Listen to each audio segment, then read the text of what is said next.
السلام علیکم. هومیوپیتک ډاکټر شبیر احمد تاسو مخاطب یم. د کومو زلمو نارینو یا زنانو چې په ویښتو کې خشکي وي نو هغوی دپاره دا ویډیو سپیشل ده. داسې هومیوپیتک دوایي تاسو ته زه ښیم چې هغه انشاءالله استعمال کړي، ستاسو د ویښتو نه به خشکي انشاءالله فصل باندې ډېر زر ختمه شي.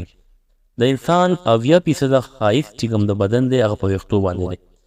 کوم زلمي پیغلې چې د خشکۍ ښکار وي، په ویښتو کې خشکي وي، نو یو خو هغه ویښته صفا سوتره نه وي، دویم ورو ورو هغه ویښته غورځېږي خشکۍ په وجه باندې، نو ویښتو کمی هم راځي. نو غټه وجه چې کوم خطوط دي، هارمونز دي، د هغې کې خلل راشي نو هغې سره هم دا کېږي. یا څوک د صفایي خیال نه ساتي، یا څوک ډېر ګرم اوبو سره ویښته وي، یا په بدن کې د اوبو کمی راشي نو هغې سره هم خشکي بدن کې راځي. کوشش کوئ تاسو ورځې خامخا 10-12 ګلاسه اوبه څښئ، دا لازمي څښئ. که موسم یخ وي او که ګرم نو اوبه خامخا څښئ.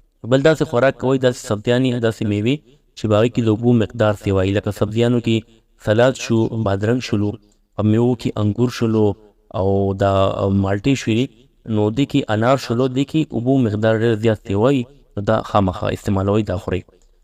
د خشکۍ لپاره د هومیوپیتک مسعود HR78 نمبر راځي، 78 نمبر باندې یو دوايي راځي. دا خشکي مکمل ختموي د ویښتو نه، او د ویښتو حالت چې کوم دی هغه ډېر زیات بهتر کوي. د HR78 طریقې استعمال چې کوم دی هغه 100 کتري دی. سهار غرمه ماښام یو پیالې اوبو کې 100 کتري اچوئ او غس کوئ.